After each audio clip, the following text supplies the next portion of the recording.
आज जो वचन मैं आप लोगों के सामने बोलने जा रही हूँ और उसका मैं शीर्षक मैंने नहीं चुना है और आप कुछ भी इसको डाल सकते हैं, लेकिन आज मैं हनोक के बारे में बताऊंगी। हनोक के जीवन से हमें क्या सीखना चाहिए। हनोक अपने जीवन में हम अच्छी तरह से जानते हैं कि वो क्या करता था, परमेश्वर का भय मानता था, परमेश्वर के साथ साथ चलता था और परमेश्वर उस पर और उसके हर जिस तरह से वो अपने जीवन को जीता था उससे परमेश्वर खुश था। तो आज हम हनोक के बारे में सीखेंगे और जब हम बाइबल पढ़ते हैं तो हनोक के बारे में हर कोई इस कहानी को अच्छी रीति से जानते हैं कि हनोक जो था इस संसार में, इस दुनिया में 365 साल वो इस धरती पर रहा और उसकी मृत्यु का कोई यहाँ पर नहीं बताता है। लेकिन हम सब अच्छी तरह से जानते हैं जिस रीति से वो परमेश्वर के डर और भय में चलता था, परमेश्वर ने उससे क्या कर जीवित स्वर्ग उठा लिया और आज वो कहाँ है, स्वर्ग में है। और यह हम देखते हैं जब हनोक 65 वर्ष का हुआ तब उसका एक बेटा पैदा होता है और हो सकता है ये पहला बेटा था उसका, और उस बेटे का नाम उसने मतुसेला रखा। और मतुसेला के बारे में भी हम जानते हैं कि वो उसका सबसे लंबा उम्र था बाइबल में, और मतुसेला था। और फिर बोलता है कि उसके बाद भी 300 साल हनोक परमेश्वर के साथ साथ वो चला। और बोलता है कि इस समय में 300 साल मतुसेला के बाद हनोक बाइबल बताती है कि हनोक के और भी बेटे और बेटियां उत्पन्न हुए।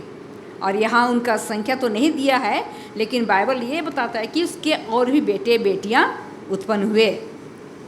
और इन वर्षों के दौरान 300 साल, इन वर्षों के दौरान क्या करता है, हनोक परमेश्वर से प्रेम किया, परमेश्वर का भय माना और परमेश्वर की आज्ञाओं का उसने क्या किया, पालन किया। दैट मीन्स वो क्या किया, वो परमेश्वर का किस रीति से वो परमेश्वर के साथ चलना चाहिए, बड़ी सावधानी पूर्वक वो परमेश्वर के साथ चला। परमेश्वर की हर एक आज्ञाओं को उसने क्या किया, माना।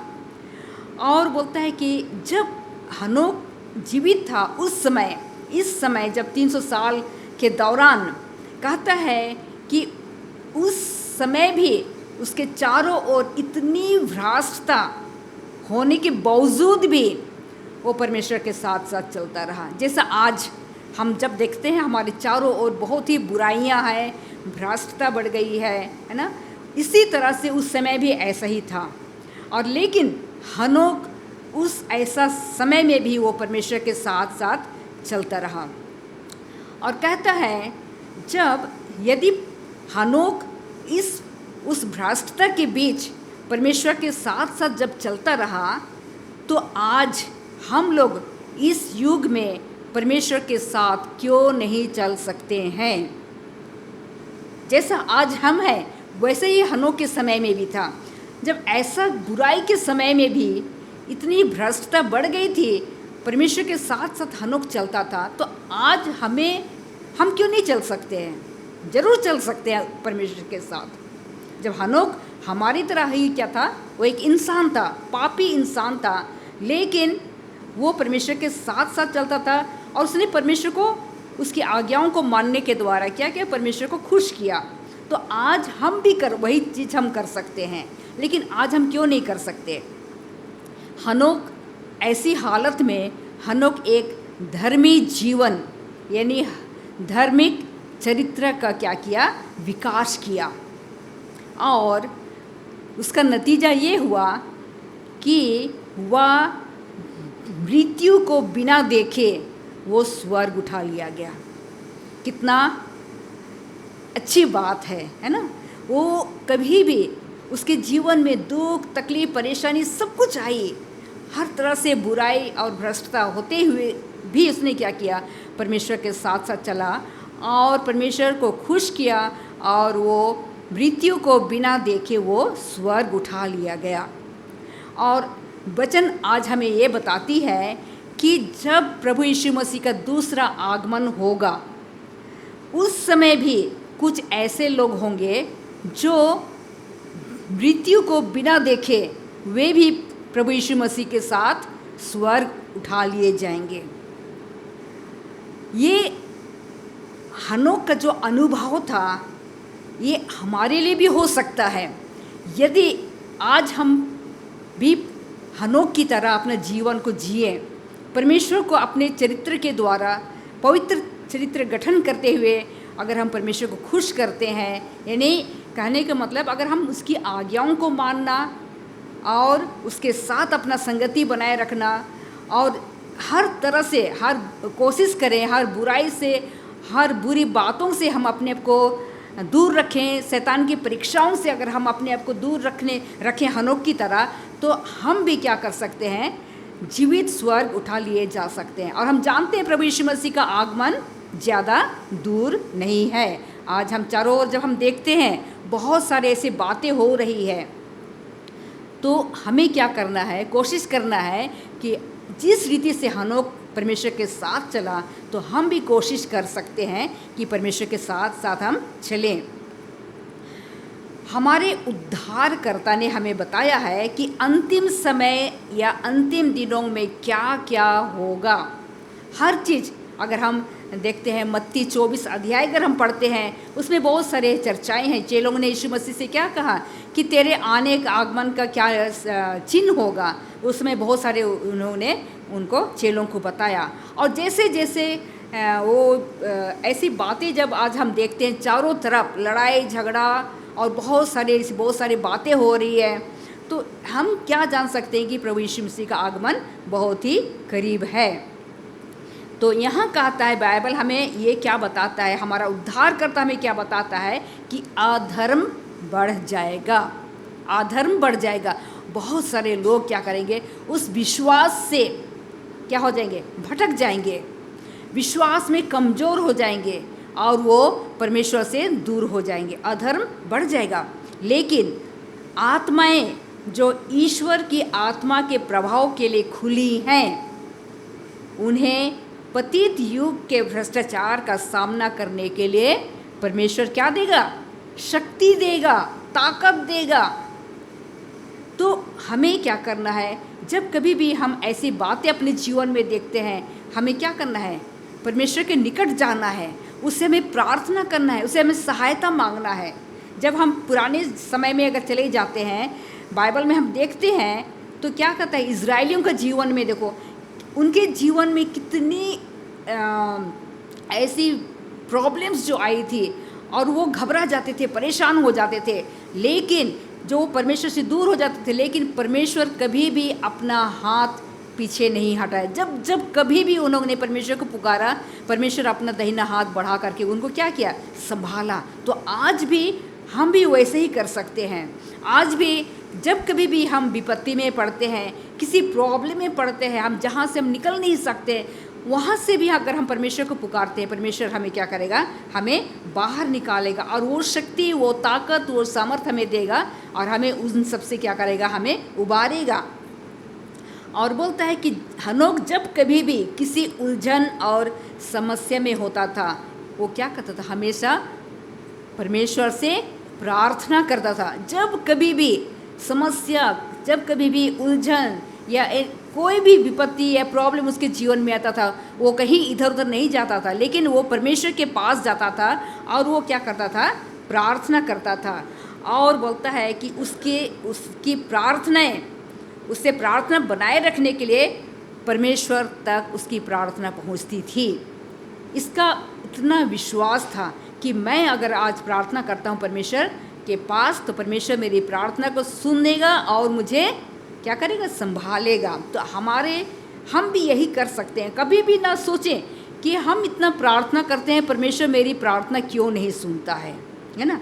लेकिन परमेश्वर कहता है कि जब कभी भी तुम मुझे पुकारो, जब कभी भी तुम मुझसे प्रार्थना करो, मैं तुम्हारी प्रार्थना सुनूंगा और मैं तुम्हारी प्रार्थना का जवाब भी दूंगा। और बोलता है कि हनोक कभी भी कोई ऐसा मार्ग अपनाने से इनकार कर दिया जिससे परमेश्वर को ठेस पहुँचे।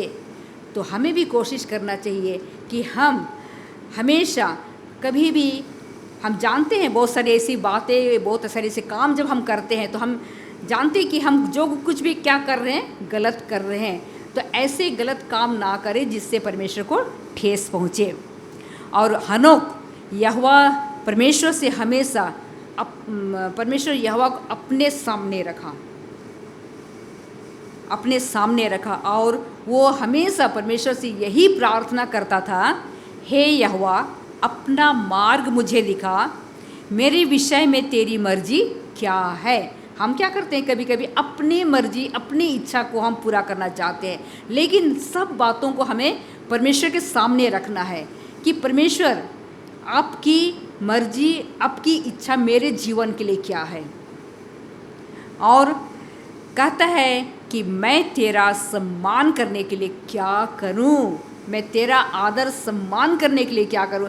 यही प्रार्थना हमेशा हनोक का रहता था परमेश्वर से। आज हनोक का जो एग्जाम्पल है या मिसाल है हमारे लिए, आज हमें चुनौती देती है, हमारे लिए आज चुनौती देती है। हनोक के लिए अपने दिनों में धर्मी जीवन जीना हमारे लिए वर्तमान समय की तुलना में आसान नहीं था। आज हम सोचते हैं कि जो हम आज धर्मी जीवन जिएंगे हमारे लिए बहुत मुश्किल है, कठिन है, हम नहीं कर पाएंगे। नहीं, हनोक के समय में भी ऐसे ही था और ऐसे कठिन समय में भी वो एक अच्छा जीवन जिया, एक धर्मी जीवन जिया। और जब वो जी सकता है तो आज हमारे लिए भी ये कोई कठिन नहीं है। और कहता है उसने परमेश्वर के साथ प्रार्थना और संवाद में उसने समय लगाया। आज हम हर कोई बहुत ही क्या रहते हैं, व्यस्त रहते हैं अपने कामों में, है ना। लेकिन हमें कोशिश करना, मैं किसी के लिए नहीं बोल रही, मैं अपने लिए खुद के लिए भी बोल रही हूँ कि हम कभी कभी इतना व्यस्त हो जाते हैं, कभी कभी हमें वचन पढ़ना और प्रार्थना करने के लिए भी समय नहीं लगता है। बहुत नींद लगता है रात को, हम सोना चाहते हैं, लेकिन कोशिश करें हम थोड़े से समय हम क्या करें, परमेश्वर को समय दें, उसके वचन को पढ़ने के लिए और प्रार्थना करने के लिए। जिस तरह से हनोक वो समय लगाता था। और कहता है जब ऐसा हनोक करता था तो इससे उससे क्या हुआ, उस भ्रष्टाचार से बचाने में उससे सक्षम बनाया जो दुनिया में लोभ के माध्यम से होता है। आज हम संसार में क्या दिखता है, चारों तरफ क्या है, लोभ ही लोभ है। हर तब हम देखते हैं कभी कोई किसी भी तरह से हमें लोभ, शैतान हमारे सामने क्या है, लोभ का परीक्षा लेकर के आता है। तो हमें इससे बचने के लिए जिस रीति से प्रभु यीशु मसीह हमारे लिए एक एग्जाम्पल दिया, उसके पास भी शैतान आया था, क्या बोला था कि देखा था कि 40 दिन और 40 रात यीशु मसीह क्या थे, भूखे थे। अब शैतान अच्छी तरह से उसको पता था कि यीशु मसीह अब भूखा है, अब इतने समय से भूखा है, अब मेरे पास अच्छा समय है, मैं उसके लिए क्या करता हूँ, परीक्षा लेकर के जाता हूँ, उसे रोटी, है ना, पत्थरों को रोटी बना करके खाओ, है ना, अपना भूख मिटाओ, ये लोभ दे करके आया था। फिर उसने क्या किया, पूरा संसार को दिखा करके क्या बोलता है, ये यदि मुझको एक बार दंडवत करोगे तो मैं सारा दुनिया में तुमको दे दूंगा, तुम्हारा नाम मैं कर दूंगा, तुम इस दुनिया के राजा होगे। लेकिन इसी तरह से शैतान आज हमारे सामने भी इसी प्रकार से हमारे लिए परीक्षाएं लाती है, हमें लोभ देता है, हमें लालच देता है। लेकिन हमें इससे पहले परमेश्वर से प्रार्थना करना है कि हमें इन परीक्षाओं से हमें क्या करना, बचाना। और हम अंत के दिनों में संकटों के बीच में जी रहे हैं, हमारे लिए बहुत ही मुश्किल समय है अभी, और हमें अपनी शक्ति उसी स्रोत से प्राप्त करनी चाहिए जिससे हनोक ने प्राप्त की थी। तो हनोक हमारे जीवन के लिए बहुत ही अच्छा एग्जाम्पल है।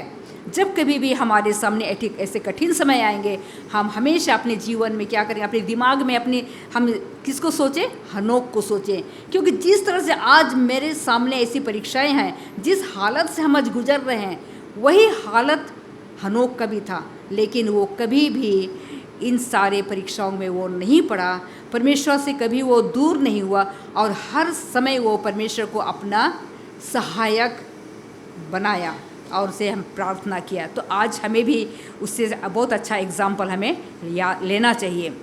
हमें परमेश्वर के साथ चलना चाहिए। दुनिया से अलग होना हमारे लिए बहुत ही ज़रूरी है। आज हम देखते हैं दुनिया में बहुत सारे लोग हैं और उनका जीवन हम देखते हैं जीना, है ना, किस तरह से वो जीवन जीते हैं। तो हम कभी कभी हमें भी ऐसा लगता है कि अरे वो जिस तरह से जी रहे हैं हमें भी क्या होता है, लोभ लगता है, लालच लगता है, हम भी उनकी तरह हम बनना चाहते हैं या उनकी जीवन की तरह हम जीना चाहते हैं। लेकिन यह वचन क्या कहता है, ऐसे दुनिया के लोगों से हमें क्या करना है, अलग होना बहुत ही हमें ज़रूरी है। हम इस प्रदूषण से तब तक आज़ाद नहीं रह सकते जब तक हम वफादार हनोक के उदाहरण का अनुसरण नहीं करते हैं। तो यहाँ हमें क्या करता है कि जब तक हम हनोक का अपने जीवन में उदाहरण को हम नहीं रखते हैं, उसका अनुसरण हम नहीं करते हैं, तब तक हम इस प्रदूषण से, इन सब बुराई से हम कभी भी आज़ाद नहीं हो सकते हैं। तो आइए हम अपने जीवन को हनोक की तरह परमेश्वर के हाथों में सौंपें, उसके हनोक के जीवन को हम याद करें और सोचें कि जब वो परमेश्वर के साथ साथ चल सकता है, ऐसा भ्रष्टाचार समय में, ऐसा कठिन समय में वो परमेश्वर के साथ साथ चला और वो जीवित स्वर्ग उठा लिया गया, तो आज हम भी वही चीज़ कर सकते हैं। तो हम क्या करें, हम जो सच्चाई हमने पाया है उस सच्चाई को हम क्या करें, धरे रहें, पकड़े रहें। और प्रभु यीशु मसीह यही कहता है कि हम इधर उधर की बातों में हम ध्यान ना दें, हम सिर्फ जो सच्चाई हमने पाया है मजबूती से उसको पकड़े रहे और हम प्रभु यीशु मसीह के वो दूसरी आगमन का जो प्रभु यीशु मसीह दूसरी बार आने वाले हैं, हम उसका इंतज़ार कर सकें। और हो सकता है कि अगर हम परमेश्वर के साथ वफादारी से जीवन जिए, हो सकता है हम परमेश्वर के साथ जिस रीति से हनोक जीवित स्वर्ग उठा लिया गया, तो हम भी उसके साथ जीवित स्वर्ग उठा लिए जा सकते हैं। परमेश्वर इन वचनों पर आशीष दे।